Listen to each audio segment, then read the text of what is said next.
இனியாவது சிந்தியுங்கள் என்ற தலைப்பில் ஆசான் அவர்களுடன் ஒரு உரையாடல். உடன் உரையாடுபவர் சீர்செல்வி. புவிச்சூழல் ஏறத்தாழ 10,000 ஆண்டுகளாக ஒரு சீர்பருவ சுழற்சியில் செயல்பட்டு வந்தது. பருவ சுழற்சி சீராக இருந்த நிலை இப்போது இல்லை. இது வெறும் பருவநிலை மாற்றம் மட்டுமல்ல, ஊழி நடந்து கொண்டிருக்கிறது. புவிக்கு என்று இருக்கும் பொதுவான பருவநிலையை சீர்குலைந்து விட்டது. ஒட்டு மொத்தமாக இதுதான் புவியின் பருவநிலை என்று யாரும் இப்பொழுது குறிப்பிட முடியாது. இந்த பருவம் இப்படித்தான் இருக்கும், இந்த இடங்களில்தான் மழை பெய்யும், புயல் காற்று இந்த அளவில்தான் இருக்கும், இவ்வளவுதான் மழையின் அளவு என்று தெளிவாக யாராலும் கூற முடியவில்லை. எவ்வளவு கருவிகள் இருந்தாலும், இதை பற்றி கற்று தேர்ந்தவர்கள் இருந்தாலும் அவர்களால் சரியாக கணித்து சொல்ல முடியவில்லை. அப்படி சொல்லவும் முடியாது. கார்காலம் என்றால் 2 மாதமும் மழைக்காலமாக இருக்கும். அவ்வப்போது வெயில் அடிக்கும், மழை பொழிந்து ஏரி குளங்கள் எல்லாம் நிரம்பி வழியும், ஊற்று தண்ணீர் பொங்கும். அதன் பிறகு முன்பனி பின்பனி என வரும். ஆனால் இப்பொழுது கார்காலமும் இல்லை, முன்பனி பின்பனி காலமும் இல்லை.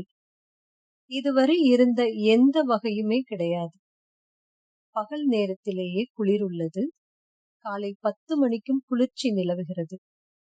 புயலின் போது அளவுக்கு அதிகமான மழை உள்ளது.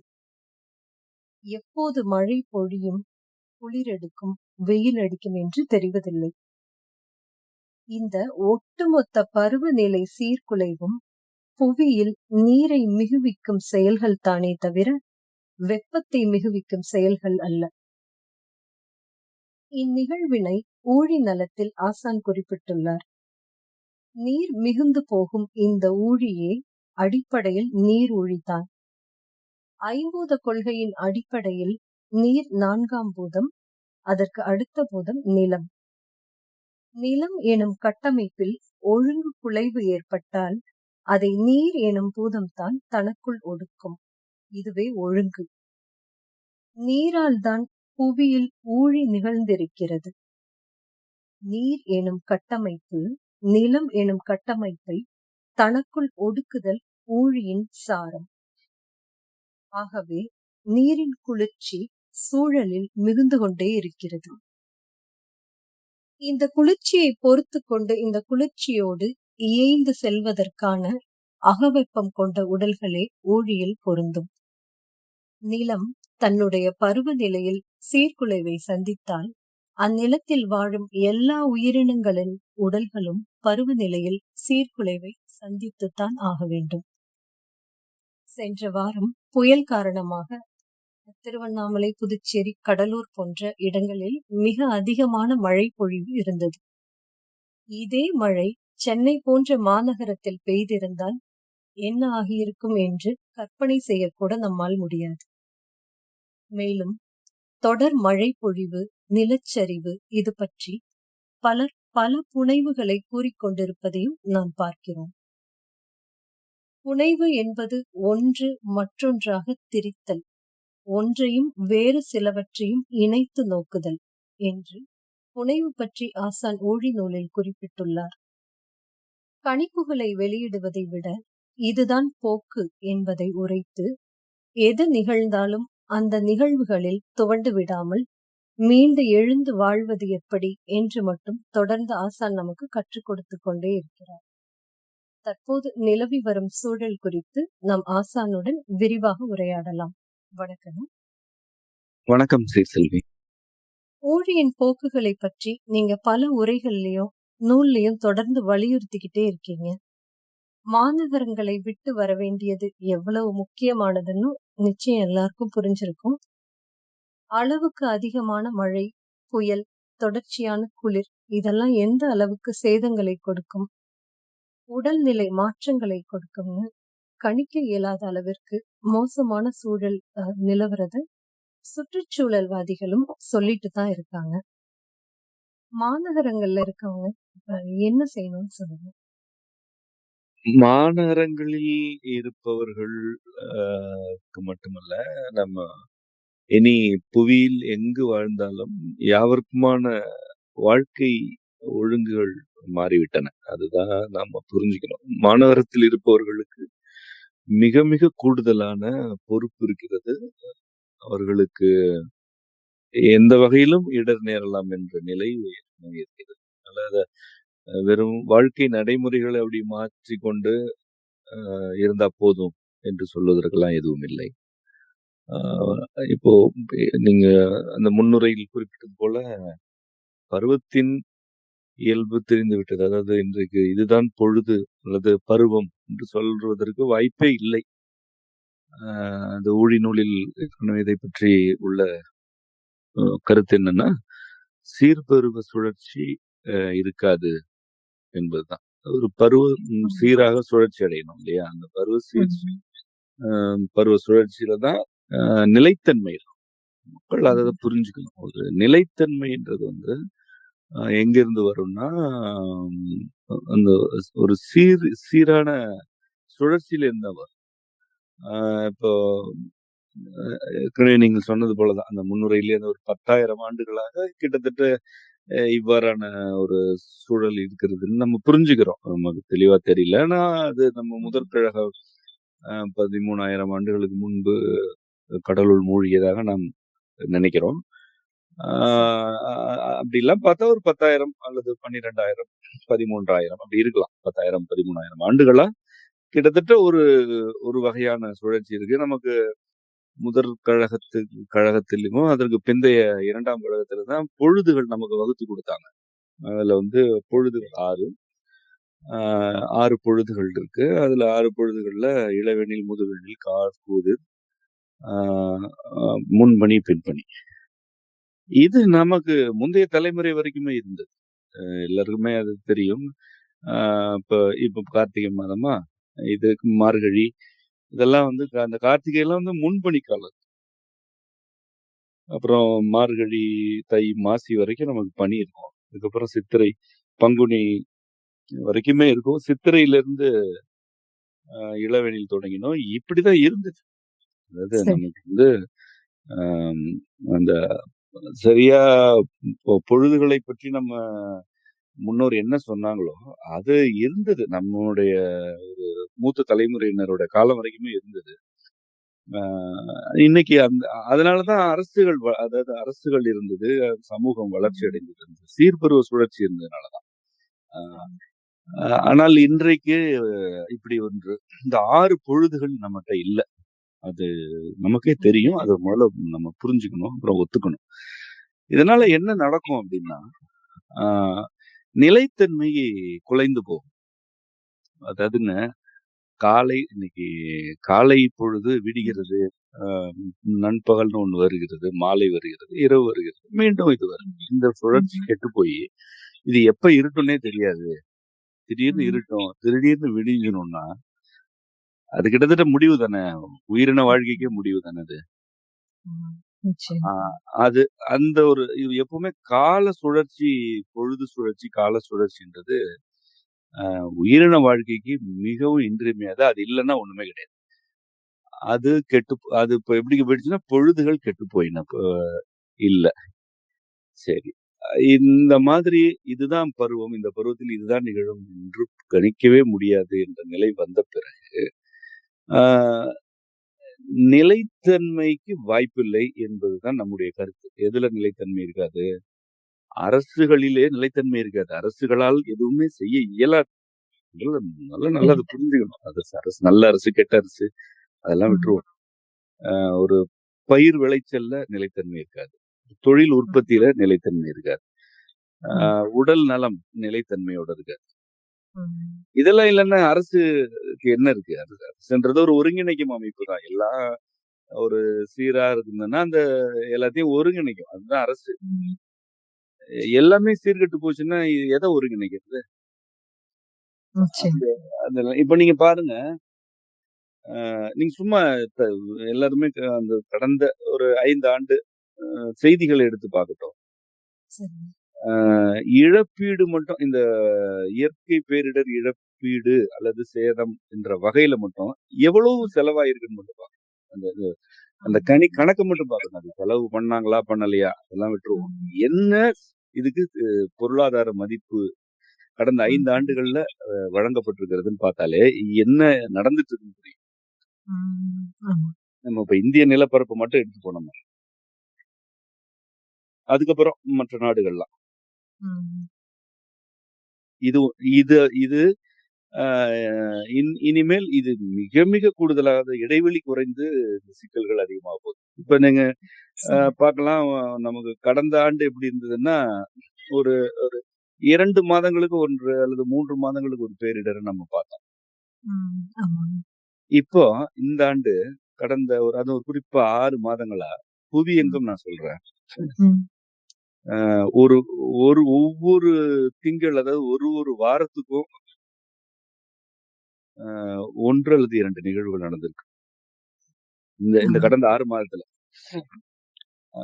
அது பெரும் சேதங்கள் தமிழகத்துல நடந்தது மட்டும் இல்ல, புவியெங்கும் நான் சொல்றேன். இந்த இடைவெளி குறைஞ்சிருச்சு. இப்ப இன்னும் சொல்ல போனா கடந்த 2 மாதங்கள்ல தமிழகத்துல மட்டும் பார்த்தா அன்றாடம் ஒரு இடத்துல வெள்ளம் வந்துச்சு. வெள்ளம், நிலச்சரிவு 2 மாதங்கள்ல தமிழகத்துல பாருங்களேன். அதாவது நம்ம ராஜபாளையம் பக்கத்துல நான் செய்திகள் கவனித்த வரையில 2-3 முறை திடீர் வெள்ளம் சில பகுதிகள்ல. ராஜபாளையம் அது முழுவதும் இல்ல. திருநெல்வேலி மிதந்துச்சா இப்ப 2 மாதங்களுக்கு முன்பு. மதுரை மிதந்துதா, வெள்ளம் வந்துச்சா. ராமநாதபுரத்துல வெள்ளம்னா 2 முறை. நம்ம செய்தி இதெல்லாமே நான் செய்தி பார்த்த வரைக்கும் நான் அவ்வளவு இது நேரம் கிடைக்கிறப்ப பாக்குறதுதான். இது இப்போ இது அந்த தூத்துக்குடி, ராமேஸ்வரம் இது மிதக்குது. இதெல்லாம் முடிச்சுட்டு இந்த பக்கம் வடக்கு வந்தா இப்ப நடந்த இந்த கடலூர், புதுச்சேரி இது எல்லாமே ஒரு 2 மாதங்கள்ல அடுத்தடுத்து ஒவ்வொரு பகுதியாக வந்து மழை கொட்டி வெள்ளம் ஏற்பட்டது. இது தமிழகத்துல மட்டும். இது அப்படி புவி முழுவதும் நீங்க சில செய்திகளை மக்கள் உள்வாங்கினாங்கன்னா புரியும். நாம் நிலைத்தன்மையை இழந்து கொண்டிருக்கிறோம் அப்படின்றது முதல்ல புரியும். இந்த மாதிரி ஒரு நிலைமை இருக்கும் பொழுது எதுவுமே நிலைக்க போறதில்ல என்று இருக்கும் பொழுது இதுல என்ன மாநகரங்களுக்கு மட்டும் என்ன தீர்வு இருக்க போகுது, இல்ல மாநகரங்கள்ல எப்படி நீடிக்க முடியும்? நமக்கு தெரிந்து அதுக்கெல்லாம் வாய்ப்பே இல்லை. அவ்வளவுதான். இருக்கிறதா நினைச்சா அது ஏதாவது ஒரு தீர்வை தேடிக்கணும் மக்கள். அதான் நம்ம என்ன சொல்றோம்னா இதை மட்டும் செய்யுங்கன்னு நம்ம சொல்ல வரல.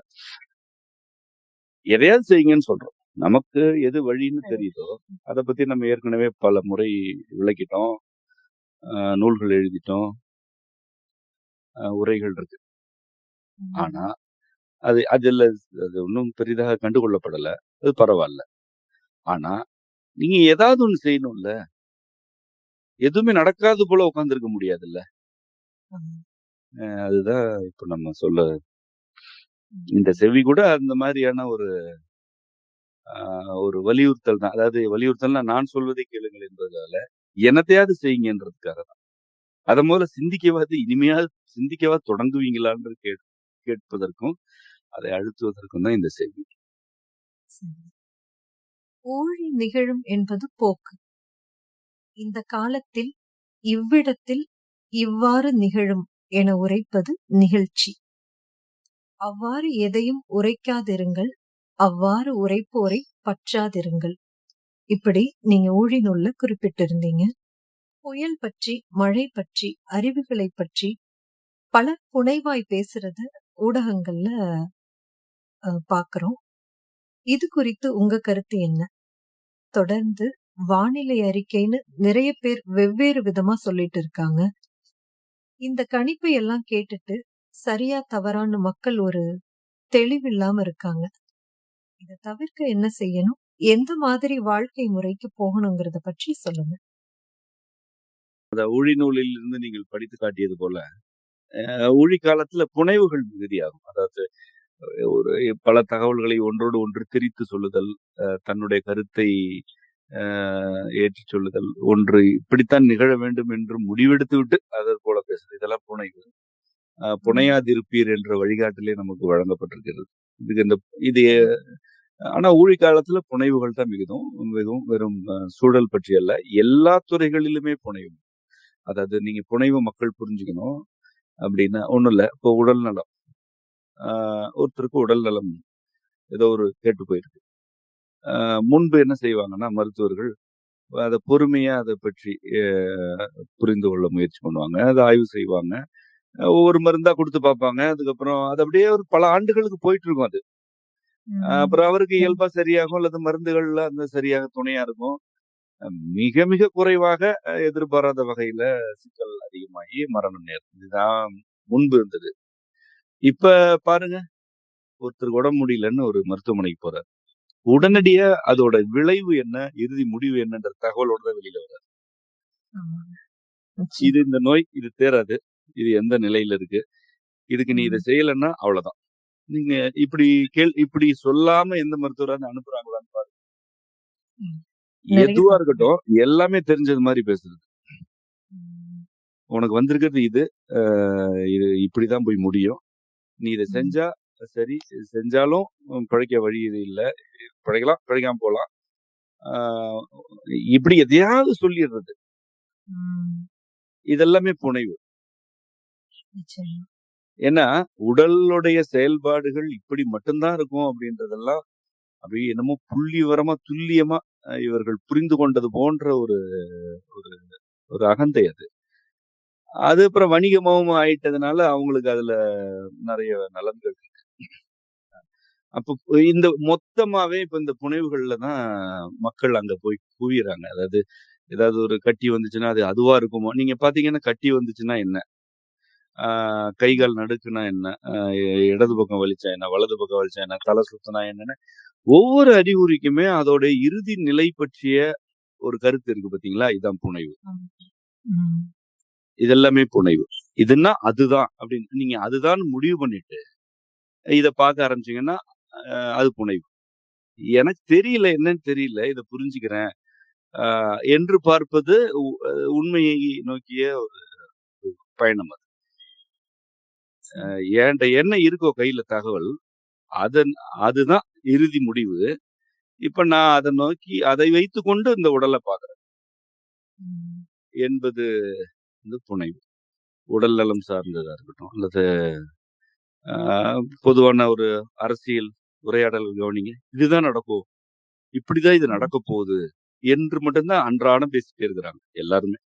இது மட்டும்தான் நடக்கும், அது மட்டும்தான் நடக்கும் என்று ஏற்கனவே இவங்க என்ன முடிவுல இருக்காங்களோ அதை தன்னுடைய கருத்தை திணிச்சுட்டே இருக்கிறது. இது எல்லாமே புனைவு. இது அதனால அப்புறம் நீங்க இன்னொன்னு கவனிச்சிருக்கலாம். இப்ப இந்த ஜாதகம் பார்க்கிற பழக்கம் அதிகமா மிக மிக அதிகமா இருக்கு பாத்தீங்களா. முன்பை விட அதிகம், அதிகம் தான். இதுக்கெல்லாம் புதிய சொல்லுதான் வேணும். இது ஒரு மாதிரி சிரிப்பா சிரிக்குதுன்னு சொல்லலாம். எல்லாத்துக்கும் ஒரு வீட்டுக்குள்ள போகணும்னா, கடைக்குள்ள போகணும்னா, வீட்டை விட்டு வெளியில போகணும்னா, குளிக்க போறது, பல்லு விளக்க போறது, எல்லாத்துக்குமே நேரம் பாக்குறது அளவுக்கு ஆயிடுச்சு. இது எல்லாமே புனைவு. ஏன்னா இவங்களுக்கு தெரியும், இந்த பார்த்து சொல்றவங்களுக்கு எல்லாமே தெரியும்னு ஒரு நம்பிக்கை. அதுகளும் அப்படித்தான் பேசுவாங்க அவங்களும். அதாவது 9 கோள்களையும் விரல் நுனியில வச்சுட்டு அலையிற மாதிரிதான், மோதிரமா போட்டுட்டு திரியிற மாதிரிதான் அந்த பேச்சு இருக்கும். இது செஞ்சீங்கன்னா அது நடக்கும், அது செஞ்சேன்னா இது நடக்கும். இது இப்படி எல்லாம் மக்கள் நம்பலைங்க. முன்னாடி இப்படி இல்ல மக்கள். இப்பதான் தொலைக்காட்சியில நிறைய இந்த மாதிரி நிகழ்ச்சிகள் வருது. அதுவும் நிகழ்ச்சி நிறைய வருது, நேரடியா போய் பாக்குறது வருது. என்னன்னு சொல்ல, இது அதே போல திருமணத்துல நடக்கிற புனைவுகள், திருமணம் பொருத்தம் பாக்குற நடக்கிற புனைவுகள் தெரியலையா. இது சேர்ந்தா அப்படி ஆகும், அது சேர்ந்தா இப்படி ஆகும் அப்படின்றது. ஆனா எந்த புனைவாவது இந்த சமூகத்துல மெய்ப்பாடு அடைதான்னு யாராவது பாக்குறாங்களா? இப்ப ஒண்ணும் இல்ல, ரொம்ப எளிமையா பாப்போமே. ஊருக்கு ஒரு செயற்கை கருவூட்டல் மருத்துவமனை வந்துச்சு. ஊருக்கு ஒண்ணு இல்ல, ஒரு ஊர்லயே பல இருக்கு. இங்க யார் போறா? ஜாதகம் பார்க்காம கல்யாணம் பண்ணவங்க தான் போயிட்டு இருக்காங்களா? பாக்குறப்ப என்ன என்ன? சொல்றான்? பாக்குறப்ப என்ன சொன்னான்? என்ன இதுல ஆம்பளையில 1, பொம்பளை புள்ளையில 2 என்னன்னா கதை சொல்லி அந்த திருமணம் நடந்துச்சு. நீ அங்கேயும் போற, செயற்கை கருவூட்டல் மையத்துக்கும் போற. ம். அங்க போனா அங்கேயும் புனைவு தான். நீ இதெல்லாம் செய்தியன்னா, அது நடக்கலாம், நடக்காம போகலாம். இப்படி ஆகும், ஆகாம போலாம்ன்னு எல்லாமே ஒரு விளைவுகள் என்னமோ இவங்க கையில இருக்கிற மாதிரியே பேசுது. இத செஞ்சா அது நடக்கும். அ ம். அப்படின்னு சொல்ற இது எல்லாமே புனைவு. அதாவது ம். நாம் வினையாற்ற வேண்டும். இறைவன் விளைவுகளை அருளுகிறான். இது உண்மை. ம். என்ன வேணா விளையும். ஆ ஒன்று நிகழ்கிறது என்பது மட்டும் விளைவு இல்லைங்க. நிகழவில்லை என்பது விளைவுதான். நிச்சயமா. அப்போ இறைவன் விளைவுகளை அருளுகிறான் என்று இருக்க வேண்டிய இந்த மனித கூட்டம், இந்த தகவல்கள கையில வச்சுக்கிட்டு இதுதான் நடக்கும், அதுதான் நடக்கும், இப்படித்தான் நடக்கும். இந்த ம். நேரத்துல நடக்கும்னு சொல்ற ஒரு அ ஒரு ஒரு புனைவோரை நம்பும் நிலை வந்திருக்கு இல்லையா? இது வந்து உச்சமாயிடுச்சு. இதுக்கு மேல இருக்கான்னு தெரியல. இதெல்லாம் இதுக்கு மேல கற்பனை பண்ண நமக்கே கூச்சமா தான் இருக்குது, இந்த சமூகத்த. இப்படி போயிட்டதுனால, இந்த இயற்கை சீற்றங்கள் மிகுதியாக இருக்கக்கூடிய இந்த ஊழி காலத்தில், ஆ பருவநிலையை கணிப்பதுல எவ்வளவு புனைவு இருக்கும். குழந்தைக்கு மொட்டை அடிக்கிறதுக்கே புனையறான் உட்கார்ந்து, கதை சொல்றான். அதுக்கே நேரம் குறிச்சு குடுக்குறான். ஆமாங்க. புயல் எப்ப வரும் அப்படின்றதுல என்னென்ன பேசுவாங்க. ம். அதுல எப்படி இந்த எவ்வளோ 2 மாதத்துல வந்தே தான் ஆகணும் புயல். ஆமா. என்னென்ன பேசுவான். ஆ அதுல பெருமை இருக்கு இல்லையா? ம். அந்த பெருமை ஒவ்வொருத்தருக்கும் இருக்கு. இப்ப இன்னும் பொருளாதாரமா மாறல. இன்னும் கொஞ்ச நாள் கழிச்சு பாருங்க. இந்த மாதிரி புனைவோரெல்லாம் பெரிய பொருளாதாரத்தை அடைந்து விடுவார்கள். ஏன்னா, அத நோக்கி இவங்க போயிட்டு இருக்கிறாங்க இப்போ. முதல்ல வெறும் பெருமை நீண்ட காலத்துக்கு நிலைக்காது. பெருமைக்கு ஆசைப்படுவாங்க. அதுக்கப்புறம் அதிலேருந்து வரக்கூடிய பல்வேறு வாய்ப்புகளுக்கு ஆசைப்படுவாங்க. ஆ பருவநிலையை கணிப்பது என்பது, ஆ ஒரு அறிவு என்ற நிலையில இருக்கணும். நம்ம மரபு கருத்தெல்லாம் விட்டுருவோம். இவங்க படிச்ச அறிவுல இருக்கணும். இந்த அறிவு கூட இன்னைக்கு இல்ல. சும்மா தகவல் தொழில்நுட்பத்த கையில வச்சுக்கிட்டு ம். பேசுறாங்க. அப்ப இந்த மாரியான நீங்க ஒரு குறைந்தபட்ச கூச்ச உணர்ச்சி, வெட்கம், மானம் ஏதாவது இருந்தா, இந்த முறை நடந்த ம். பெருஞ்சேதத்துக்கு இந்த மாரி புனைவு கதை கட்டிட்டு இருந்துச்சுங்கல்ல, ஒரு கூட்டம். ஆமா. ஊடகங்கள்ல உட்காந்துட்டு. அதுங்கலாம் ம். வெட்கப்பட வேணாம். நிச்சயமாங்க. எல்லாமே திசை மாறி போயிருக்கு. கிருஷ்ணகிரியிலயும், ஆ ம். சேலத்தையும், அந்த சுற்றுவட்டார பகுதியிலயும் இவ்வளவு பெரிய வெள்ளம் வரும்னு யாருங்க சொன்னா? ஒருத்தர் ம். சொன்னாங்களா? இவ்வளோ பெரிய வெள்ளம் வரும். அங்க வந்து இவங்களோட கணக்குப்படி 50லேருந்து 55 சென்டிமீட்டர் மழை. இது என்ன ம். தெரியுங்களா? தமிழ்நாட்டுடைய ம். வடகிழக்கு பருவமழை சராசரி கிட்டத்தட்ட ம். 100 சென்டிமீட்டர். இவங்க ம். சொல்றது இது எல்லாமே நம்ம ஒத்துக்காத கணக்கு. நமக்கு இந்த கணக்குல ம். உடன்பாடு இல்ல. அவங்களுடைய அறிவியல தான் சொல்றேன். அப்ப தமிழ்நாடு முழுவதும் ஒரு ஆண்டுக்கு பெய்யும் மழையில் பாதி அளவு ஒரு ஊர்ல அல்லது ஒரே ஒரு நாள். பகுதியில ஒரு ம். நாள்ல பெஞ்சிருக்கு. ம். இத நீங்க ஏன் கணிக்கல? திருவண்ணாமலையில நிலம் சரியும்ன்னு சொன்னது யாரு? யாரா சொன்னாங்களா? இல்ல. திருவண்ணாமலையில அவ்வளவு மழை பெய்யும். யாரா சொன்னாங்களா? அந்த ம். சாத்தனூர் அணை, அ விழுப்புரம் வெள்ளக்காடாயிடுச்சே. ம். யாரு சொன்னாங்களா? மழை பெய்யும்ன்னு சொல்ற. மிக கனமழை. இந்த வார்த்தை எதுக்கு? இதுதான் நிகழப்போகுது. எச்சரிக்கையா இருங்கன்னா மக்கள் வெளியில போயிருப்பாங்க இல்லையா? ஆடு மாட்ட புடிச்சிட்டு வெளியில ம். போயிருப்பாங்கல்ல. நிச்சயமா. சென்னை பற்றி ஆ. மட்டும் இதுதான் சொல்லிட்டு இருந்தாங்க. சென்னைய பத்தி இவங்க சொன்னது என்ன நடந்துச்சு? மழையே இல்ல 2 நாள். இல்ல. இப்போ அப்போ ஆமா. வெட்கம் வரணும்ல. கொஞ்சமாவது வெட்கப்படணும்ல. நிச்சயமா. ஆஹ. இப்ப அடுத்த மழைய பத்தி தான் இப்ப பேசிட்டு இருக்காங்க. உருவாயிடுச்சுன்னு. ஆமா. அதே ஆ. இடத்துல ஒரு இப்ப நம்ம பாருங்க ஒரு ஜாதகம் பார்க்குற ஆளா இருக்கட்டும், ஒரு மருத்துவமனையில இருக்கிறவங்களா இருக்கட்டும், இந்த மாரி வானிலை அறிவிப்பு, அரசியல் பற்றி சொல்றது, யாருக்குமே இதுல வெட்கமே வராது. அதுதான் இந்த இந்த காலம். வெட்கம், கூச்சம்லாம் வராது. ம். இது மீண்டும் மீண்டும் இதே தான் புனைவுகள சொல்லிட்டு தான் இருப்பாங்க. இதுல ம். மக்களுக்கு தானே இழப்பு. இதுக நிச்சயம். வாயையே பார்த்துட்டு உட்கார்ந்திருந்தா, ம். மக்கள் தப்பிக்க வழி இல்லையே. அப்ப என்ன செய்யணும்னா, இந்த தகவல்களை எல்லாம் முதல்ல புறக்கணிக்க பழகணும் மக்கள். சரி. நான் இந்த முறை செய்திகள் பார்த்ததுல ஒண்ணு மட்டும் பார்த்தேன். அது எனக்கு ரொம்ப மகிழ்ச்சியா இருந்துச்சு. கடல் ஆ ஓரம் ஒரு ஒரு ஒரு சிக்கலான ஒரு சூழல் இருந்தது. ஒரு 7, 8 நாட்களாகவே கடல் அமைதியா இருக்கு. சில நேரங்கள்ல சீற்றமா இருக்கு. இந்த இந்த ம். கூட்டம் உட்கார்ந்துகிட்டு படத்த காமிச்சுட்டு இருக்கு. ஆ ம். புயல் அங்க நிக்குது, முறைச்சு பாக்குது, திரும்புது, பின்னாடி போகுது, முன்னாடி வருது. எல்லாம் இது கதை சொல்லிட்டு இருக்கு. ஆ ஆமா. ஒரே ஒரு செய்தியாளர் மட்டும் அது தப்பி தவறி அங்க ஒரு மீனவர்ட்ட கேட்டாரு. ம். அந்த மீனவர் சொன்னாரு, அப்பவே சொன்னாரு. கடல் சரி. இருக்கிற அமைதிய பார்த்தா ஆபத்தா தெரியுதுங்க. ம். கடலோட தோற்றம் சரியா இல்ல. அதோட அறிகுறிகள் சரியில்லன்னு சொன்னாரு. ம். இது இந்த மீனவர்களுக்கு தெரியும். மீனவர்கள் ஆமா. கடலோடைய கேட்க வேண்டியது அவங்கள தான். அவங்கள போய் கேட்கணும். ஒண்ணு என்ன. ம். இல்லன்னா, நமக்கு அந்த காற்றோட புழுக்கம், மேகம் எப்படி இருக்கு? எவ்வளவு அடர்த்தியா இருக்குது? காற்று அம எப்படி வீசுது? இதெல்லாம் பார்த்து நம்ம புரிஞ்சுக்க முடியும். அப்படிதான் புரிஞ்சுக்கிட்டாங்க இதுக்கு முன்பு. இ இந்த மாதிரியான மரபு வழிப்பட்ட இயற்கையுடனான உறவு கெட்டுப்போனதன் விளைவு எங்க கொண்டு வந்து நிறுத்தியிருக்கு? நம்ம வீட்டு வாசலுக்கு வெள்ளம் வர்றதே நம்ம தொலைக்காட்சியில தான் பார்த்து தெரிஞ்சுக்குவோம் நிலைமையில இருக்கு இன்னைக்கு நிலைமை. அப்படித்தான் உண்மையிலேயே இருக்கு. இது மிகைப்படுத்தி எல்லாம் சொல்லல. எல்லாம் கதவு சாத்திட்டு உள்ள உட்கார்ந்துருக்குதுங்க. தண்ணி உள்ள வருது. ம். ஒரு ஒரு தற்காப்பு உணர்ச்சி அ யாருக்குமே இல்ல.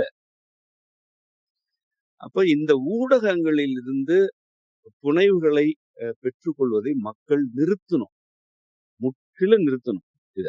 ம். நிறுத்திட்டு மண்ண புரிஞ்சுக்கணும், காற்ற புரிஞ்சுக்கணும். ஆ வானத்த அண்ணாந்து பார்க்கணுங்க. மேகம் எப்படி இருக்குது? ஒரு 4 முறை பார்த்தீங்கன்னா, 5வது முறை உங்களுக்கு புரிய தொடங்கிடும். ம். இதுதான் மிக, மிக முக்கியம். மிக, மிக முக்கியமானது. மற்ற உயிரினம்லாம் இப்படித்தானே புரிஞ்சுகிட்டு கிளம்பிடுது. ஆமா. ம். ஏன்னா அதுகளுக்கு இந்த இது கிடையாது இல்லையா?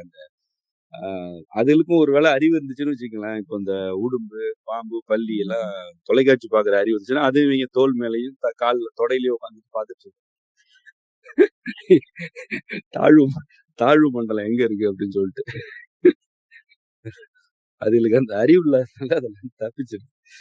ம். மக்கள் புறக்கணிக்கணும். புறக்கணிச்சுட்டு இயற்கைய நேரடியா உற்று நோக்கணும். நேரடியா இயற்கை சூழலோட உறவாடணும். அப்படி இருக்கிறவங்க தான் தப்பிக்க போறாங்க. அவ்வளவுதான். அவங்க மட்டும் தான் வாழப் போறாங்க. இல்லன்னா இப்படித்தான் ஒரு நிலையற்ற தன்மையில உழண்டுட்டே இருக்க வேண்டியது.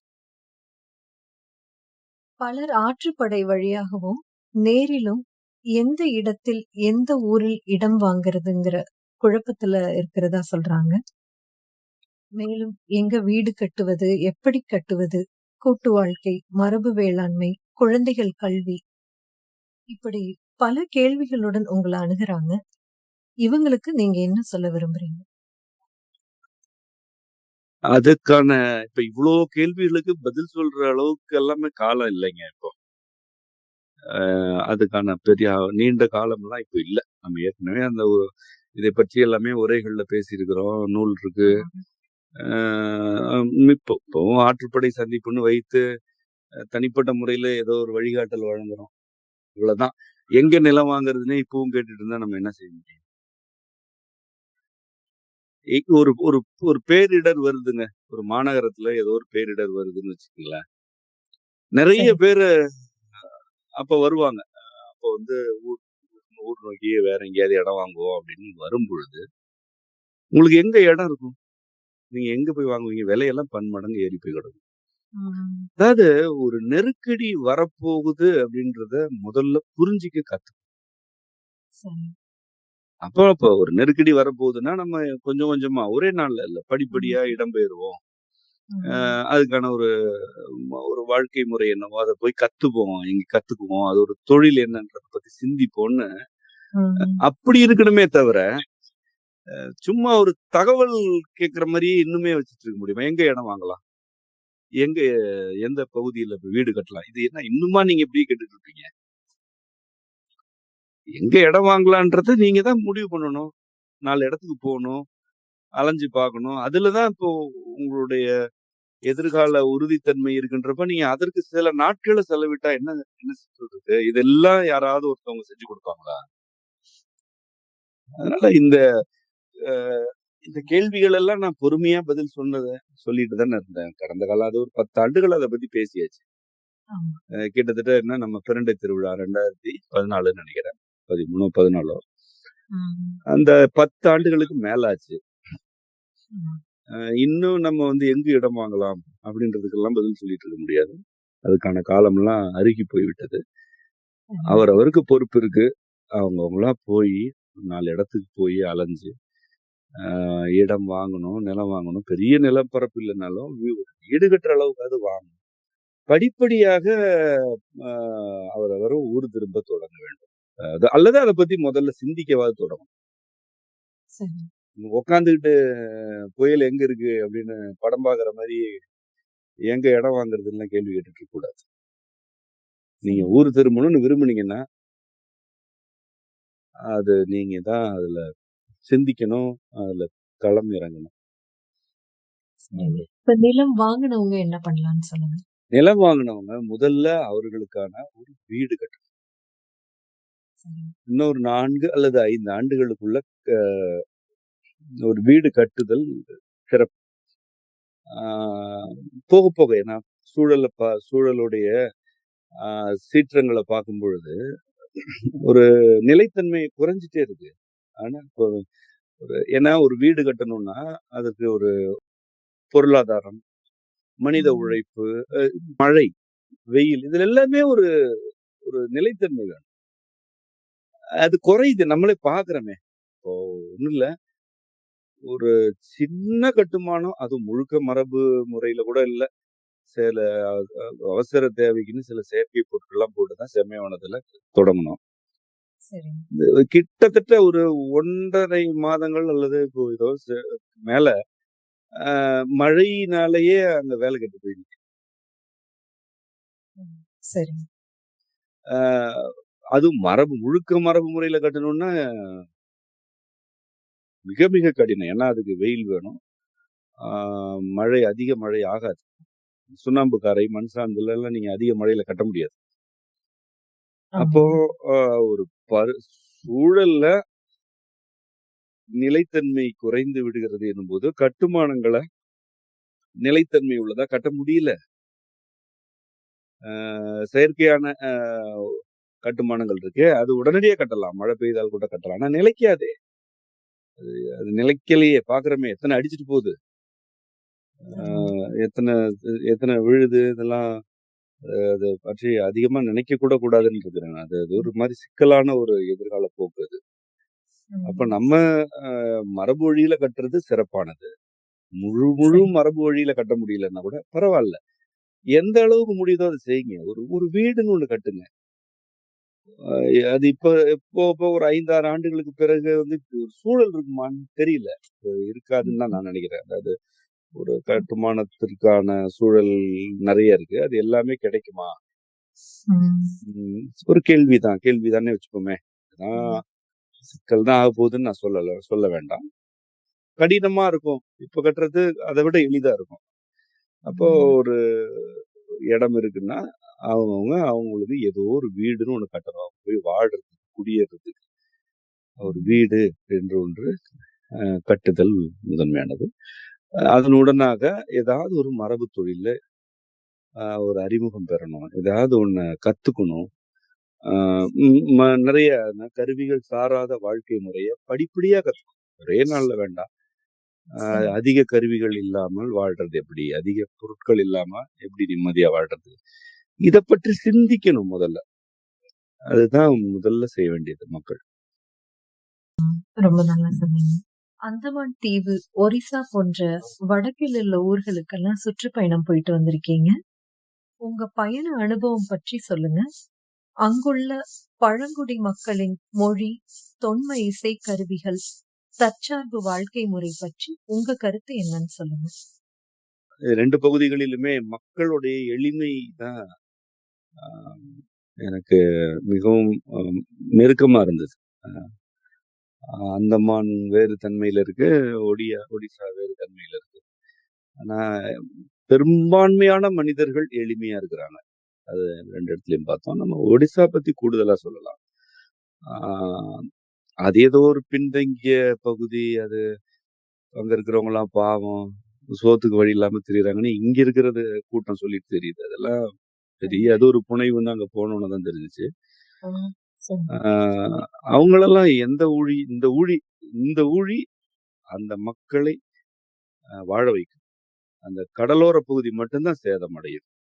அது அடிக்கடி அங்க அவங்க அதுக்கு பழகிட்டாங்க. அது அங்கே அவங்க முன்னெச்சரிக்கை நடவடிக்கைகள் இதெல்லாம் ஏற்கனவே பழகியிருக்கிறாங்க. அந்த கடலோர சரி. பகுதி ஒரு பெரிய இடருக்குள்ளாக வாய்ப்பு இருக்கிறது. அது ஒரு சின்ன பகுதி தான் ஒடிசாவுல. மிக பெரும்பான்மையான பகுதி ஆ அந்த மக்கள் நிம்மதியா வாழ்றதுக்கான ஒரு சூழலோட இருக்கு. காரணம் சரி. என்ன? நெறைய காரணங்கள் இருக்கலாம். நான் புரிஞ்சுக்கிட்டத சொல்றேன். அந்த ம். நில அமைவே அப்படிப்பட்டது தான். அது ஒரு பெரிய மேடு. ஒரு மலை என்று கூட சொல்ல முடியாது. அது அடிப்படையா அது ஒரு பீடம் சொல்றாங்க இல்லையா? பீடபூமின்னு சொல்றாங்க இல்லையா? அத நேர்ல ஆமாங்க. பார்க்கும்போது புரியுது அது. சரி. அது ஒரு பீடு. பீடுன்னா மேல் எழுந்ததுன்னு பொருள். மேல் எழுந்து பீடு நடை போடுதல்னா, அப்படி எழுந்து நடத்தல். ம். அந்த மாரி அது மாதிரி ஒரு பீடம் அது. அது மேல மலைகள் இருக்கு. அந்த நாடு காட்டுக்குள்ள தாங்க இருக்கு. அந்த நாட்டுல இங்க இருக்கிற மாரி இந்த வந்து ஒரு இடத்துல கூட மரம் வளர்ப்போம், மழை பெறுவோம் அப்படின்னு எங்கேயுமே எழுதல. சரி. அது இங்க ஒரு கூத்தடிச்சுட்டு எழுதி வச்சிருப்பாங்கல்ல. அதாவது என்னது? "என்னை வெட்டாதே, நான் மழை தருவேன். இப்படிக்கு மரம்." ஆமா. இதெல்லாம் எங்க? லாரி, வேன், ஆட்டோல எல்லாம் ஒரு பார்க்கலாம். 4 மரம் நின்னுச்சுன்னா, அதுல எழுதி வச்சிருப்பாங்க இந்த காடுகளுக்கு போற வழிலலாம். ம். ம். அது என்ன? அதியமான் ஓவியம் என்ன? பாரிய பத்தி கதைகள் என்ன? ஐயய்யோ! இங்க இருக்கிறதெல்லாம் உலகத்துல எங்கேயுமே இந்த இயற்கை பத்தி இவனுங்க இந்த தமிழ்நாட்டுக்காரங்க எழுதி வச்சிருக்கிற கவிதைகள்லாம், சரி. இந்த புயலுக்கும், எரிமலைக்கும் மட்டும் படிக்க தெரிஞ்சுச்சுன்னா, மொத்தமா முடிச்சு விட்டு சரி. இந்த மாதிரிலாம் ஒரு பெயர் பலகை, இந்த கவிதை எல்லாம் அங்க ம். இல்ல. மக்கள் இயல்பா ஒரு குரங்கு எப்படி காட்டுல வாழுதோ, அப்படி மனிதர்கள் வாழ்ந்துட்டு இருக்காங்க. ம். ஆ முழுக்க காடு, இடையில இடையில ஊர்கள் இருக்கு. மாநகரங்கள்ல மட்டும் நெறைய சீர்கேடுகள் இருக்கு. அது சில பகுதிகள்ல. சரி. ஆ தமிழ்நாட்டோட ஒப்பிட்டா அதெல்லாம் அங்கெல்லாம் அதெல்லாம் ஒண்ணுமே கிடையாது. அவ்வளவு சிறப்பான ஒரு நிலைத்தன்மைய நான் பார்த்தேன். என்னோட பயணம் வந்தவங்களுமே அத வேடிக்கை பார்த்தோம். ஒரு ஒரு மாரி நிலையா இருக்கு. ஒரு பெரிய பதட்டம் இல்ல. அந்த மக்கள் பெரும்பகுதி தப்பிச்சுருவாங்க. அவங்கள போன்றவங்க தான் இனி வாழப் போறாங்க. மின்சாரம் மிக குறைவா பயன்படுத்துறாங்க. ஆ அதேபோல இந்த உட்கார்ந்து இது பார்த்துட்டு இருக்கிறது இருக்குல்ல, எங்க ம். கடலோட கண்ணு, இந்த புயலோட கண்ணு எங்க இருக்குன்னா, அங்க யாரும் பார்க்கல. அவன் பல புயல சரி. பார்த்துட்டு அழகா ம். வாழ்ந்துட்டு இருக்கிறாங்க. அந்த மாரி புனைவுகள்லாம் அவங்க நாட்டம் கொள்றதே இல்ல. அவங்க வேலைக்கு போறாங்க, வர்றாங்க. ஆ ஒரு குறைவா தான் செலவாகுது. அங்கெல்லாம். செலவு நமக்கு ஒரு ரூ. 100 எங்களுக்கு எளிதா மாத்த முடியாது அங்க. அவ்வளோதான் விலை பொதுவா. அவ்வளோதான் இருக்குது. ஒரு தேநீர்னா ரூ. 5க்கு தேநீர். இப்படி சரிங்க. இது மாரி நெறைய சொல்லலாம். இதெல்லாம் வந்து அ இதெல்லாம் எத காட்டுதுன்னா, வாழ்க்கைய அவங்க எவ்வளவு எளிமையா வச்சுக்கிறாங்கன்றத காட்டுது. அவ்வளோ எளிமையா வச்சிருக்கிறாங்க. அ அப்போ அவங்க எப்படி எளிமையா இருக்காங்கன்னா, இந்த இயற்கையோட பிணைந்து கிடக்குறாங்க அந்த மக்கள் இன்னும். அ சரிங்க. ஒரு மிக முக்கியமான ஒரு சான்று சொல்றேன் பாருங்களேன். நாங்க வந்து ம். கிட்டத்தட்ட அங்க குறுக்கும் நெடுக்குமா ஒரு 2000 கிலோமீட்டர் 1500லேருந்து நாங்க மொத்தம் பயணம் செய்த தூரம் ஒரு 1500 இருக்கும். குறுக்கும் நெடுக்குமா வச்சுக்கிட்டீங்களேன், ஒரு 2000 கூட இருக்கலாம். தெரியல. ஆனா 1500 குறையாது. நாங்க பயணம் செய்த தொலைவு. அந்த தொலைவு தொலைவு முழுவதுமே அ நெல் வயல்கள் தான் இருந்துச்சு அங்க. சரி. நெல் வயல்கள். ஆ எங்க பார்த்தாலும் இருந்துச்சு. நீங்க இடது ப அ ஒரு ஊர தாண்டிட்டீங்க, காடு கடந்துட்டீங்கன்னா, இடது பக்கம், வலது பக்கம் மஞ்சள் மஞ்சள். என்ன அதெல்லாம் பழுத்து கிடந்துச்சு. நல்லா நெல்லு முற்றி இருந்துச்சு. அறுவடை சில இடங்கள்ல நடந்துச்சு. இதுல வாய்க்கால், கால்வாய் இது போன்ற நீர்ப்பாசனத்த நாங்க மிக, மிக சில இடங்கள்ல தான் பார்த்தோங்க. எல்லாமே முழு மழை நம்பி இருக்கும் மழைய இடங்கள். மழையில் வேளாண்மை நடக்கிறது இன்றைக்கும். நெல்லு, நெற்பயிரு யாரு வேண்டுமானாலும் போய் பார்க்கலாம். சரி. ஒடிசா கொஞ்சம் வாழ்க்கைய கத்துக்கணும்னு நினைக்கிறவங்க, ம். போய் பார்க்கணும். ஆனா நம்ம இங்க தங்கி தண்ணி தேங்கி நிக்கிற தண்ணியில தான் நெல் நீங்க வேற, விவசாயம். முல்லை சரி. பெரியாறு என்ன, மேட்டூர் என்ன, வைகை என்ன, அப்புறம் என்ன, சாத்தனூர் அணை என்ன, எத் செம்பரம்பாக்கம் ஏரி, மதுராந்தகம் ஏரி இவ்வளவு இருந்தும், பயிர் முழிடுச்சுங்க அப்படின்னு தூக்கி காமிச்சுட்டு, பயிர தூக்கி படத்துக்கு காமிச்சுட்டு இருந்தா இந்த கூண்டு நிக்குதுங்க. ஆமா. ம். அங்க காடெங்கும் ஆறு ஓடிட்டு இருக்கு. காட்டாறு ஓடுது. பல இடங்கள்ல நீங்க போனீங்கன்னா, அ க ஆறுகள கடந்து தான் போவீங்க. பல இடங்கள். ஆறு ஓடிட்டு இருக்குங்க. அத எடுத்து அப்படியே வாய்க்காலா மாத்தி, அணை கட்டி, ஏரியாக்கி அப்படிலாம் அவங்க பண்ணல. மழையிலேயே நெல்லு போட்டு அறுத்துட்டு இருக்கிறாங்க. ம். சரி. மலைப்பகுதி, பழங்குடிகள் வாழ்ற ஒரு பகுதிக்கு போனோம். அ அங்க ஒரு எண்ணெய் வித்து. அது தெரியல. அந்த அந்த ஊருக்கே உரிய ஒரு எண்ணெய் வித்து. எண்ணெய் வித்து அது. அங்க இருக்கு. நமக்கு தெரியல அது. பேர்லாம் நான் சரி. மறந்துட்டேன். ஏதோ சொன்னாங்க. ம். கடுகு மாரி இருந்துச்சு. ஆனா கடுகு இல்லன்ட்டாங்க. வேற ம். ஒரு எண்ணெய் பயிர், எண்ணெய் வித்து இருக்குது. அது தூவி விட்டுட்டு இருக்காங்க. அது தூவி விடுறாங்க, அறுத்துக்கிறாங்க.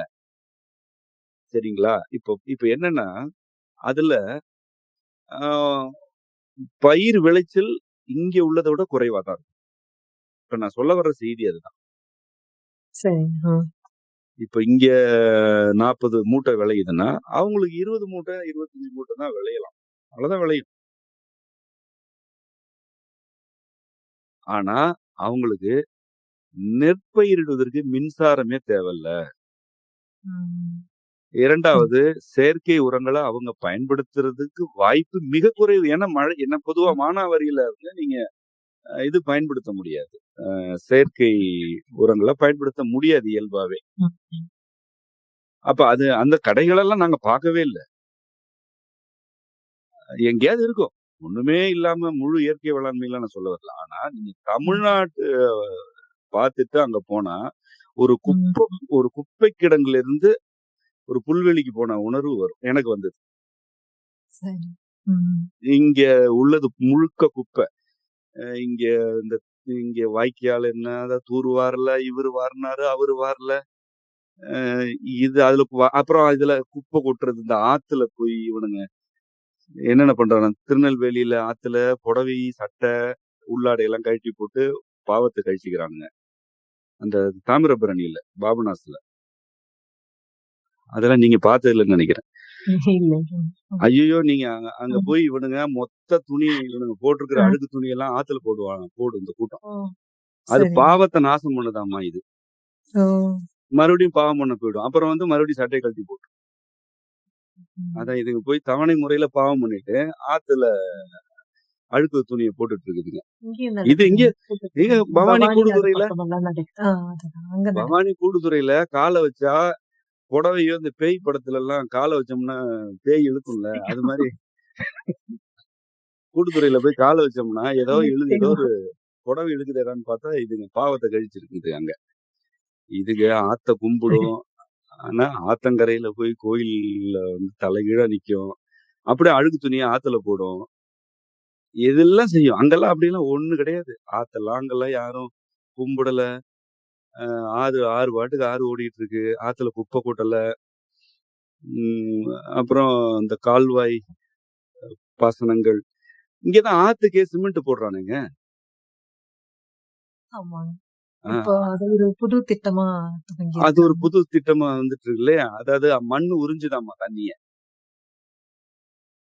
அத அதனால தவிர்க்க இப்படி ஒரு திட்டம் கொண்டு பெரிய பெரிய வந்திருக்கு. கால்வாய்களுக்கெல்லாம் ஆற்றோடைய வழித்தடம் முழுவதுமே இப்ப சிமெண்ட். ம். அப்படி அப்படி ரொம்ப சிக்கனமா கொண்டு போய் அந்த வயல்கள்ல குடுக்குறாங்க நீர. இந்த மாதிரியான கூத்தெல்லாம் நீங்க அங்கலாம் பார்க்கவே இல்ல.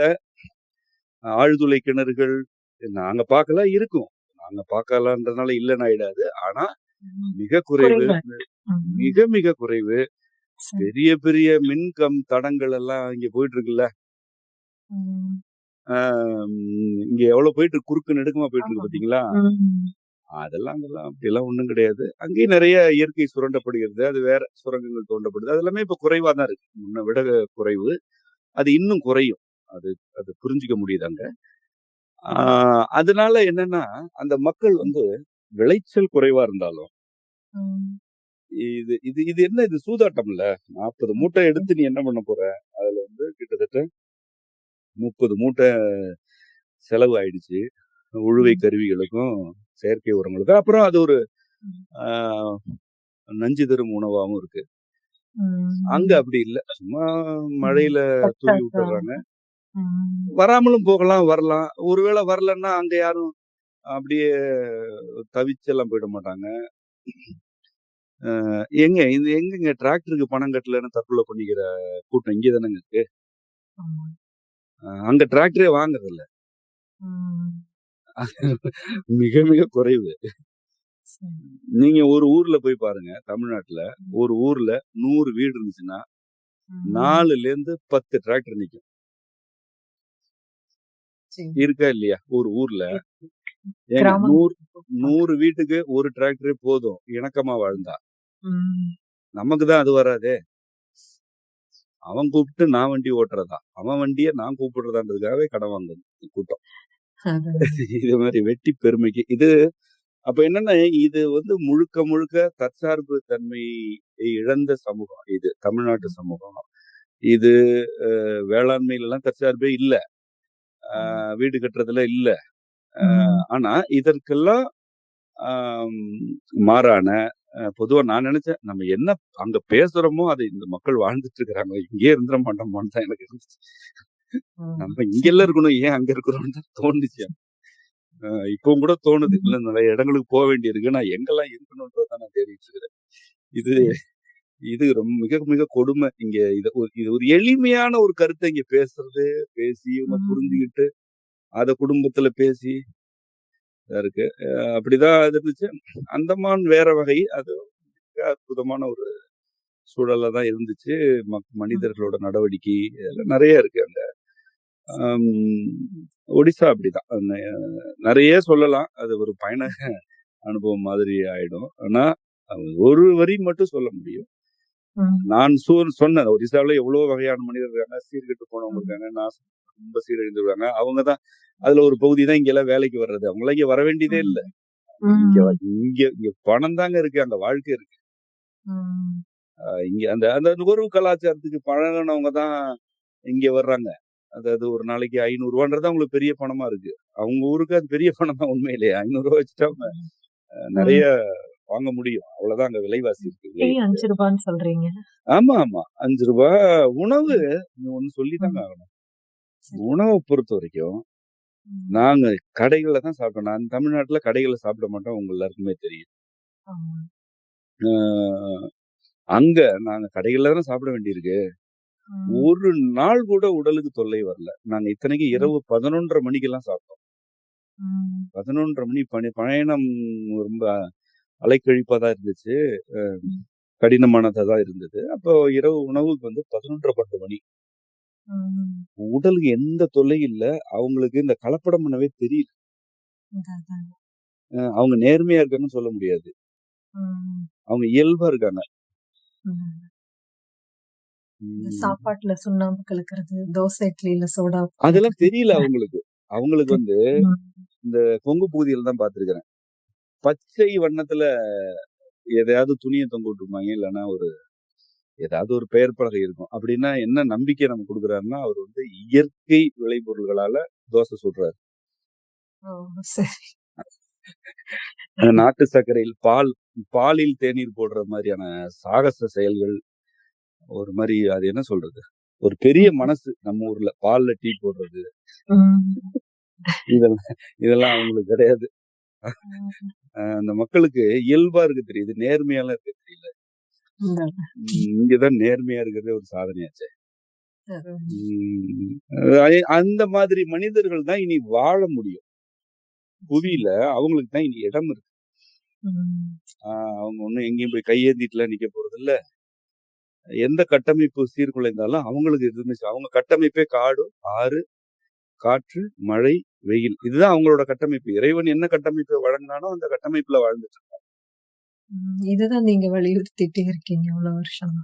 இத இங்க பேசுறதுக்குள்ள நமக்கு நாக்கு தள்ளுது. அங்க அப்படிதான் வாழ்ந்துட்டு இருக்கிறாங்க. கச்சா எண்ணெய், மின்சார தேவை எதுவும் இல்ல. இந்த மாதிரி பழங்குடிகளுக்கு தான் இனிமேல் வாழ்க்கையே இருக்கு. உறுதியாக சொல்றேங்க. சரி, எல்லாம் நம்ம மக்கள் சொல்றோம். பழங்குடி தன்மையோடு இருப்பவர்கள் மட்டும்தான் இனி வாழ போறாங்க. பழங்குடியா இருக்கணும்னு இல்ல, பழங்குடி தன்மையில இருக்கணும். அது ஒரு கடலோரத்துல இருக்கிறவங்களும் மீனவருடைய தன்மையில இருந்தா வாழ்க்கை. நீங்க மலையில இருக்கிறீங்கன்னா ஒரு குறிஞ்சி நில பழங்குடியோட தன்மையில இருந்தீங்கன்னா தான் உங்களுக்கு வாழ்க்கை. அந்த தன்மை வேணும். ஒரு பழங்குடி தன்மை வேணும். அது இல்லாமலாம் வாழறதுக்கெல்லாம் ஒன்றும் வழி இல்ல. பருவநிலை மாற்றங்களுக்கு பொருந்த முடியாத நிலையில மக்கள் இருக்காங்க. அரசு பல பொறுப்புகளிலிருந்து தன்னை விடுவிச்சுக்கிறத நம்ம பாக்குறோம். மாநகரங்கள்ல தொழில் வாய்ப்பு குறைந்து வருவதையும், வெளிநாடுகள்ல அயல்நாட்டு மக்களுக்கு சலுகைகள் குறைந்து வருவதையும் பாக்குறோம். இதன் காரணமா பலர் ஊர் திரும்ப வேண்டிய கட்டாயத்துல இருக்காங்க. இன்றைய நிலைக்கு நிலமோ, வீடோ, தொழிலோ எதுவுமே அமையாத சூழல்ல ஊர் திரும்புறவங்களுக்கு நீங்க என்ன சொல்ல முடியும்? அது நம்ம பலமுறை பேசியிருக்கிறோம். அந்த ஆற்றுப்படை தொடர்பான உரைகள் மீண்டும் நான் சொல்றேன். செய்யறதுக்கு தொழில் நிறைய இருக்கு. தொழில் செய்வதற்கு தான் ஆள் இல்ல. வேலைகள் நிறைய இருக்கு. வேலை செய்யறதுக்கு யாரும் இல்ல. ஒரு தச்சு பணி நானும் பல காலமா சொல்லிட்டு இருக்கிறேன். இன்னைக்கு நமக்கு ஒரு தச்சு பணியில் என்னென்ன பொருள் வேணும்னு நம்ம நினைக்கிறோமோ அதை செய்யறதுக்கே இங்க தச்சர்கள் கிடையாது. ஒரு ஓடு போடணும், நான் மீண்டும் மீண்டும் ஓடு போடணும், இன்னைக்கு ஆள் இல்ல. ஏன் ஊர் திரும்புறவங்க நிலம் வாங்குறதுக்கு கையில தொகை இல்லாதவங்க ஏன் அதை கத்துக்கூடாது? நீங்க ஏதோ ஒரு வேலை தானே பார்த்துட்டு இருக்கிறீங்க, ஏதோ ஒரு ஊதியத்துக்கு வேலை செய்யறீங்க, உடல் உழைப்புல தானே ஈடுபடுறீங்க. ஏன் இதுல ஈடுபடக்கூடாது? ஒரு மரபு கட்டுமானத்துக்கு நீங்க ஆளே இல்லை, ஏன் ஈடுபடக்கூடாது? அது மட்டும் இல்ல, நிறைய தொழில்கள் இருக்கு, தேவை இருக்கு, நிறைய தேவை இருக்கு. நமக்கு ஒரு மரபு வாழ்க்கையில் ஈடுபடுவதற்கு பல பொருட்கள் தேவை, பல ஒத்துழைப்புகள் வேணும். அதுக்கெல்லாம் ஆளே இல்லைங்க, வர்றதில்ல. ஒரு ஒரு ஒரு நம்ம நெசவு ஊர் திருமணவர்கள் நெசவு செய்யறாங்க. இப்ப கூட சந்திச்சாங்க. நம்ம ஒரு பயிற்சி வகுப்பு அறிவிக்கணும். ஒரு இளைஞர் நெசவு பற்றி பேசிட்டு போனார். என்ன தெரியுமா அவங்களோட நெசவு? இவங்க நெசவை கத்துக்கிட்டு தொழில ஈடுபடுறாங்க.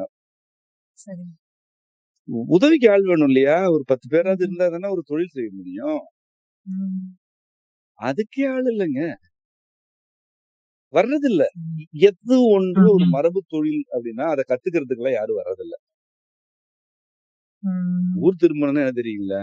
உங்களுக்கு தெரியாது, எனக்கும் தெரியல, நான் இப்பதான் கத்துக்கிட்டேன். ஊர் திரும்புறதுன்னா என்னன்னா, வேலையை விடுறது முதல்ல.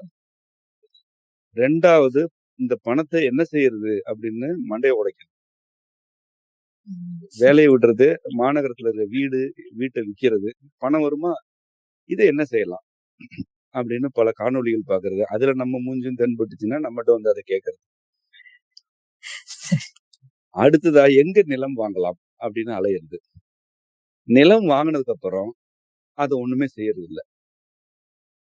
வேற ஏதாவது ஒரு இடத்துல வீடு வாடகைக்கு எடுத்துட்டு அதில் வசதியாக இருப்பது. இதுதான் ஊர் திரும்புறது இது வரைக்கும். எல்லாம் ஒருத்தர் 2 பேரு உருப்படியா ஊர் திரும்பி தாங்களும் இருந்துட்டு மற்றவர்களுக்கும் வழிகாட்டிட்டு இருக்கிறாங்க. பெரும்பகுதி இப்படிதான். நான் சொன்னதுதான். ஒரு தொழிலை கத்துக்குவோம், அந்த தொழில ஈடுபடுவோம்.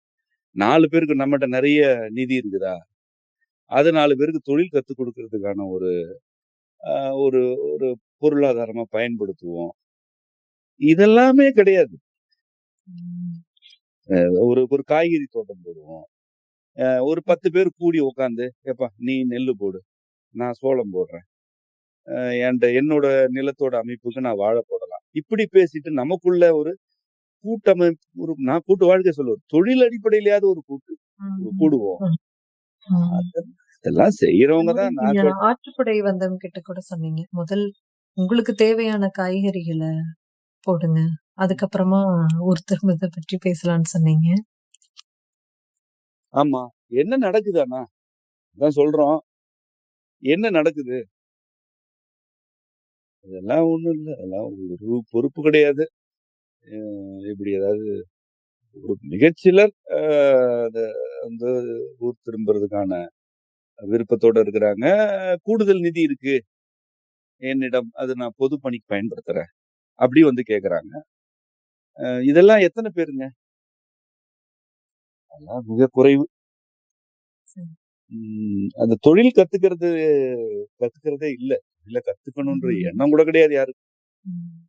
கட்டமைப்புகள் உருவாக்குவது என்பது வீடு கட்டுவது மட்டுமா? இல்ல பலவற்றையும் உள்ளடக்கியதான்னு சொல்லுங்க. வீடு கட்டுவது முதன்மையானது. தோட்ட வடிவமைப்பு. அவருடைய தோட்டத்த வடிவமைக்கிறது. மின்சார தேவை குறைவாக இருக்கும்படி வடிவமைக்கிறது. சரி. அது மிக இன்றியமையாதது. பின்ன தொழில். ஒரு தொழிலை பற்றிய ஒரு புரிதல். ஒரு நம்மட்ட இருக்கிற நிலத்திலேயே ஒரு வீடு கட்டுறோம்னா, ம். அதிலேயே நமக்கான தொழிலகத்த சின்னதா ஒரு ஒரு அது ஒரு ஒரு தச்சு பணியா இருக்கலாம்.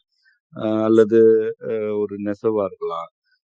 அல்லது ஒரு உணவுப் பொருள் செய்தலா இருக்கலாம். தின்பண்டம் செய்தல். அல்லது பொருளாக்கம் நம்ம இப்ப செய்றோம் இல்லையா? ஒரு பச்சை பயிர்னா அத வந்து பாசி பருப்பாக்குறது. ஆமா. துவரைய பருப்பாக்குறது. இதெல்லாம் சின்ன சின்ன ம். கருவிகள் வச்சு நம்ம வீட்டிலேயே ஒரு தொழிலா ஒருத்தர் செய்யலாம். ஆ சரி, சரி. அவல் இடிக்கிறதெல்லாம் ஒரு சின்ன பொறி தானே. ம். அந்த பொறி வாங்கி வச்சுட்டா அவல் இடிச்சுக்கலாம்.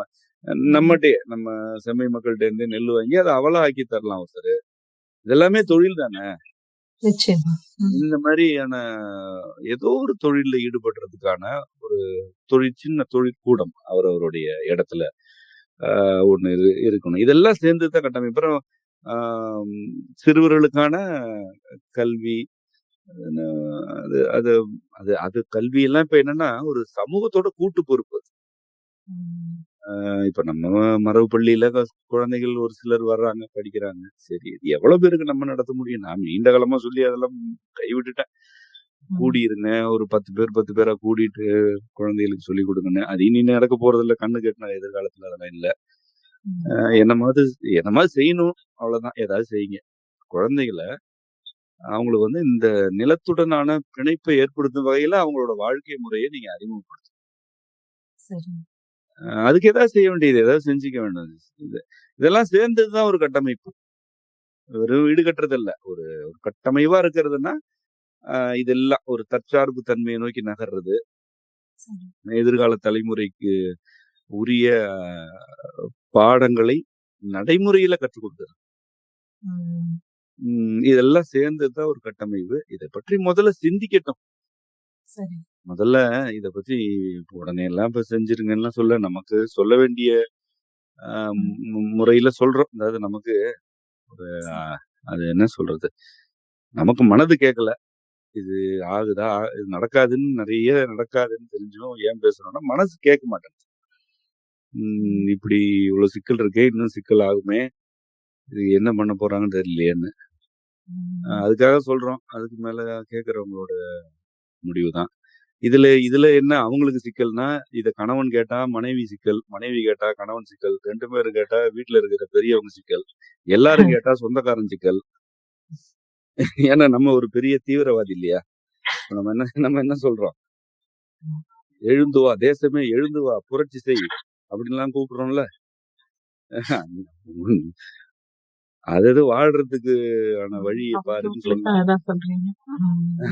நம்ம என்னமோ அ பெரிய ம் எல்லாரையும் கிளர்ந்து எழுந்து வந்து என்னமோ செய்ய சொல்ற மாரி தான். ம். என்ன பண்ண முடியும்? அதெல்லாம் அவ்வளோதான். அதனால ஒரு மாதிரி